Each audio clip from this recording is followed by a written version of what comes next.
Hi viewers, welcome to our channel. ప్రస్తుతం మనతో పాటు సీనియర్ జర్నలిస్ట్ దాము బాలస్ అన్న వారితో మాట్లాడదాం.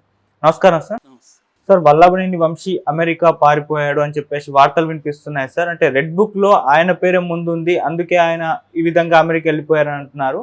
అసలు మరి ఇప్పుడు తెప్పించే ప్రయత్నం కూడా జరుగుతుంది అని చెప్తున్నారు సార్. మరి దీంట్లో నిజం ఎంత ఉంది sir? Vallabhaneni Vamsi red book లో ఫస్ట్ పేరు ఉండడం పెద్ద ఆశ్చర్యం కాదు. ఎందుకంటే వల్లభనేని వంశీ అసలు లోకేష్ వాళ్ళ మదర్ భువనేశ్వర్ గురించి కూడా చాలా అప్పట్లో వల్గర్గా కామెంట్ చేయడం, అది పెద్ద స్థాయిలో ఇదై చివరికి చంద్రబాబు లైఫ్లో ఎప్పుడు ఆయన ఏడవని పద్ధతులు ఏడవడం, ఇవన్నీ మనం చూసాం. అది అసెంబ్లీలో కూడా ఇండైరెక్ట్గా ఆ చర్చ రావడం. సో ఇదంతా మనం చూసాం. సో అప్పటి నుంచి కూడా వల్లభనేని వంశీ అండ్ కొడాలి నాని వీళ్ళిద్దరూ మీదనే తెలుగుదేశం నాయకులకు కావచ్చు, కేడర్కి కావచ్చు, అందరికి కూడా తీవ్ర వ్యతిరేకత ఉంది. ఎందుకంటే వీళ్ళిద్దరూ ఒకప్పుడు తెలుగుదేశంలో ఉండి వైసీపీలోకి వెళ్ళారు. జగన్ కూడా స్ట్రాటజిక్గా వీళ్ళిద్దరి ద్వారానే ఎక్కువగా వీళ్ళని తిట్టించడం అవన్నీ చేశారు. సో దానివల్ల వల్లభనేని వంశీ అండ్ కొడాలి నాని మీద తీవ్ర ఆగ్రహం ఇవి ఉంది. లోకేష్ గతంలో కూడా చెప్పాడు, ఇక్కడ గన్నవరంలో మీటింగ్ పెట్టినప్పుడు కూడా మన యువగలం పాదయాత్రలో భాగంగా ఇక్కడ ఒక పిల్ల సైకో ఉన్నాడు, వీడు ఒకప్పుడు నేను మంత్రిగా ఉన్నప్పుడు సార్ సార్ అంటూ నా వెంట తిరిగేవాడు, ఇప్పుడు రెచ్చిపోయి చేస్తున్నాడు, వీడికి నేను భయం అంటే ఏంటో చూపిస్తానని కూడా లోకేష్ అప్పుడు ఛాలెంజ్ చేశాడు. సో కాబట్టి ఇప్పుడు నేచురల్గా ఎర్రబుక్కు రాజ్యాంగం అనేది మొదలు పెట్టారు. ఆల్రెడీ హోర్డింగ్స్ కూడా బయటకు వచ్చాయి, ఎర్రబుక్కు రాజ్యాంగం, రెడ్ బుక్ రాజ్యాంగం అని. సో క్లియర్గా రెడ్ బుక్ అంటే ఏంటనేది కూడా లోకేష్ ఎక్స్ప్లెయిన్ చేశాడు. దీంట్లో వైసీపీ వాళ్ళు మా మీద దాడులు ఎవరెవరు చేశారో వాళ్ళ పేర్లు రాసుకున్నాం, అట్లాగే అధికారులు అక్రమంగా కేసులు పెట్టారు, వాళ్ళ పేర్లు రాసుకున్నాను. సో వీళ్ళందరికీ నేను లీగల్గా మాత్రమే ప్రొసీడ్ అవుతాం వీళ్ళ మీద అనేది మాట్లాడారు. అయితే ఇప్పుడు మనం కొన్ని పరిస్థితులు చూస్తే లీగల్గా మాత్రమే వెళ్ళట్లేదు, వీళ్ళు ఇల్లీగల్గా కూడా వెళ్తున్నారు. చాలామంది ఎమ్మెల్యేలు వీళ్ళే జేసీబీలు తీసుకెళ్ళి ప్రత్యర్థులు ఇల్లు కొల్లగొట్టుతున్న సందర్భాలు కూడా కనిపిస్తున్నాయి. సో నిన్న జగన్ కూడా నెల్లూరులో ఫస్ట్ టైం ప్రెస్ మీట్ పెట్టి మాట్లాడాడు. అందులో కూడా జగన్ వీళ్ళు రాష్ట్రం అంతా విధ్వంసాలకు పాల్పడుతున్నారు అనేది చెప్పారు. సో ఇటు పొంగనూరులో చూసాం, పెద్దిరెడ్డిని రాని లేదు, ఈవెన్ మిథున్ రెడ్డిని అరెస్ట్ చేశారు. ఇలాగా మామూలుగా ఎవరైనా ప్రత్యర్థులు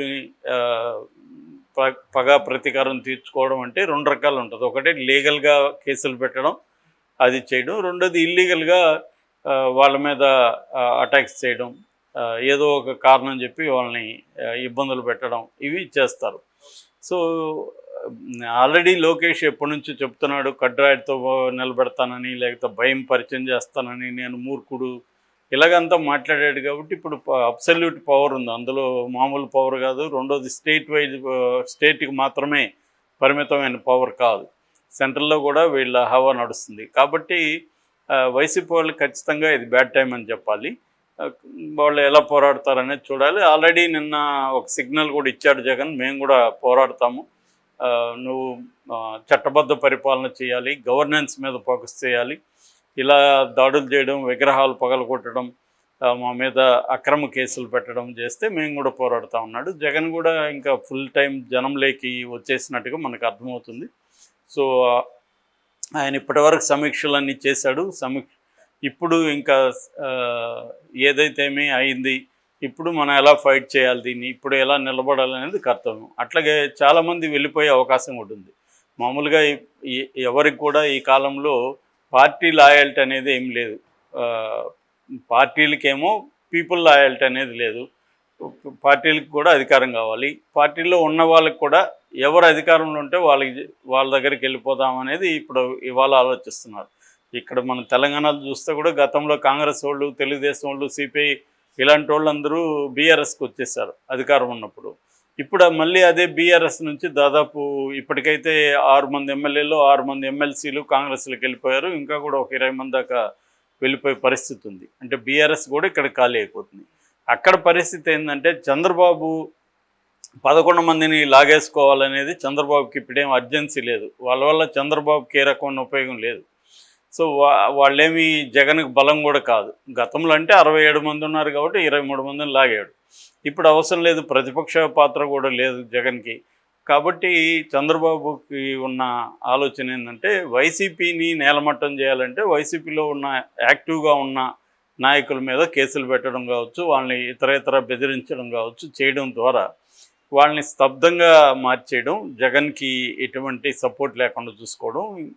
కొంతమంది ఎక్కడైనా బలమైన నాయకులు ఉంటే వాళ్ళని పొగబెట్టి ఇటు కాంగ్రెస్లోకో బీజేపీలోకో వాళ్ళు వెళ్ళేట్టుగా చేయడం. ఎందుకంటే జనసేన తెలుగుదేశం తలుపులు మూసేశారు, ఇంకొన్నది బీజేపీ కాంగ్రెస్. బీజేపీ కూడా దాదాపు మనకు తెలిసింది ఏంటంటే ఒక 6 నెలల పాటు అయినా ఎవరిని చేర్చుకోకుండా ఉందాం అనేది బీజేపీకి ఉన్న అండర్స్టాండింగ్ అని చెప్తున్నారు. ఈ మేరకు పురంధేశ్వరి కూడా తన పార్టీ నాయకులకి గైడ్ చేసిందని చెప్తున్నారు. ఎందుకంటే మనకు బ్యాడ్ నేమ్ వస్తుంది, ఎక్కువగా కేసులు ఉన్నవాళ్లే వస్తారు తప్పించుకోవడానికి, అది మనం అలో చేయకూడదు అనేది వాళ్ళకు ఉన్నది. ఇంకా ఏకైక ఆప్షన్ వాళ్ళకి కాంగ్రెస్.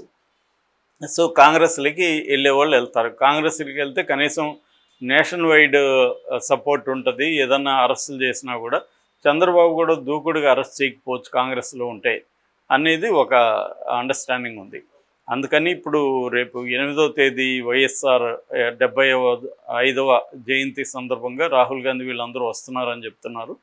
సో అప్పుడు కొంతమంది జాయిన్ అయ్యే అవకాశం ఉంది. అలాగా రాహుల్ గాంధీ కూడా కొంతమంది మాజీ మంత్రులతో ఫోన్లలో మాట్లాడారని చెప్తున్నారు. సో ఈ మొత్తం హోల్ కాంటెక్స్ట్ చూసుకున్నప్పుడు వైసీపీలో నుంచి జంప్ అయ్యే వాళ్ళు జంప్ అవుతారు. కొంతమంది ఎమ్మెల్సీ లాంటి వాళ్ళు తెలుగుదేశంకి వెళ్ళే అవకాశం ఉంది. ఎందుకంటే తెలుగుదేశానికి మండలిలో బలం పెరుగుతుంది కాబట్టి తెలుగుదేశం కూడా ఎమ్మెల్సీలను చేర్చుకునే అవకాశం కనిపిస్తుంది. మిగతా వాళ్ళంతా కాంగ్రెస్లోకి వెళ్ళే అవకాశం ఉంది. ఒకవేళ ఛాన్స్ ఉంటే బీజేపీలోకి కూడా వెళ్తారు. సో ఈ నేపథ్యంలో వల్లభనేని వంశీ, కొడాలి నాని లాంటి వాళ్ళు మాత్రం ఖచ్చితంగా ఇబ్బందులు ఎదుర్కోవాలి. నాకు తెలిసి వాళ్ళు జైలుకి అయితే వెళ్తారు. ఇప్పుడు ఏంటంటే కొంత గవర్నెన్స్ మీద, అభివృద్ధి కార్యక్రమాల మీద, అమరావతి పోలవరం మీద చంద్రబాబు దృష్టి పెడుతున్నాడు. ఢిల్లీకి వెళ్ళి కూడా అనేక మంది మంత్రుల్ని కలిశాడు, ప్రధానమంత్రి హోంమంత్రితో సహా. సో ఆయన కొన్ని రాష్ట్రానికి కొన్ని ఫండ్స్ కావచ్చు, కొన్ని పథకాలు కావచ్చు తీసుకురావడం, అట్లాగే అమరావతిలో సెంట్రల్ సంబంధించిన ఇన్స్టిట్యూట్స్ ఒక 40-50 వస్తాయని చెప్తున్నారు. సో ఇవన్నీ తీసుకొస్తూ నేను గవర్నెన్స్ మీద, అభివృద్ధి మీద, సంక్షేమం మీద దృష్టి పెడుతున్నానన్న ఇది కలిగించి సమయం చూసి హఠాత్తుగా అరెస్టులు చేయడం అనే ప్రక్రియకి తెరలేకపోతున్నట్టుగా తెలుస్తుంది. అది చంద్రబాబు వ్యూహం అన్నట్టుగా. అంటే ఎవరు ఎక్స్పెక్ట్ చేయని టైంలో హఠాత్తుగా అరెస్టులు జరిగే అవకాశం అయితే కనిపిస్తుంది. ఓకే. సో అందుకని కొన్ని రకాల సిగ్నల్స్ని వాళ్ళు ఇస్తున్నారు ఆల్రెడీ. సో అందులో భాగంగానే లోకేష్ కూడా నిన్న జగన్కి వ్యతిరేకంగా మాట్లాడాడు. జగన్ మాట్లాడిన దాన్ని ఖండిస్తూ మాట్లాడాడు. ఆల్రెడీ తెలుగుదేశంలో కూడా చాలామంది జగన్ వ్యాఖ్యల్ని ఖండిస్తూ మాట్లాడారు. పత్రికలు కూడా వాలంటరీగా చాలా తెలుగుదేశం పత్రికలు రాశాయి. సో శాంతి భద్రతలు ఉన్నాయి యాక్చువల్గా ఆంధ్రప్రదేశ్లో, కానీ జగన్ దీన్ని శాంతి భద్రతలు లేదని నిరూపించడం కోసమే ఇవన్నీ చేస్తున్నాడు అన్న వర్షన్లో వీళ్ళు తీసుకెళ్తున్నారు. మళ్ళీ సేమ్ రాజకీయాలు మొదలవుతాయి, పాత్రలు మారాయి అంతే. Same revenge politics, same media, ఎవరి వైపు మీడియా వాళ్ళ సైడ్ తీసుకొని మాట్లాడడం, ఇవన్నీ ఇంకా రొటీన్గా మొదలవుతాయి. సో ఈ క్రమంలో ఇతన్ని ఇప్పుడు అమెరికా నుంచి తెప్పించడానికి పోలీసులు కూడా ట్రై చేస్తున్నట్టు చెప్తున్నారు వల్లభనేని వంశీని. యాక్చువల్గా అతను ఎలక్షన్ అయినాక కూడా వెళ్ళిపోయి కొన్ని ఏర్పాట్లు చేసుకొని వచ్చాడు. ఇప్పుడు చేయకుండా ఎవరికి తెలియకుండా వెళ్ళిపోయాడని చెప్తున్నారు. ఎందుకంటే తనకి తెలిసిందంటే కొన్ని రకాల కేసులు అతని మీద పెట్టేదానికి ప్లాన్ చేస్తున్నారు. సో సిఐడి ఇప్పుడు ఫుల్ ఫ్లెడ్జ్డ్గా ఇటు రివర్స్లో వర్క్ చేయబోతుంది. అందువల్ల మరి వల్లభనేని వంశీ ఎలా సేవ్ చేసుకుంటాడు, అక్కడి నుంచి రాకుండా ఉండడానికి ఏం చేస్తాడనేది చూడాలి. Okay sir, thank you so much sir.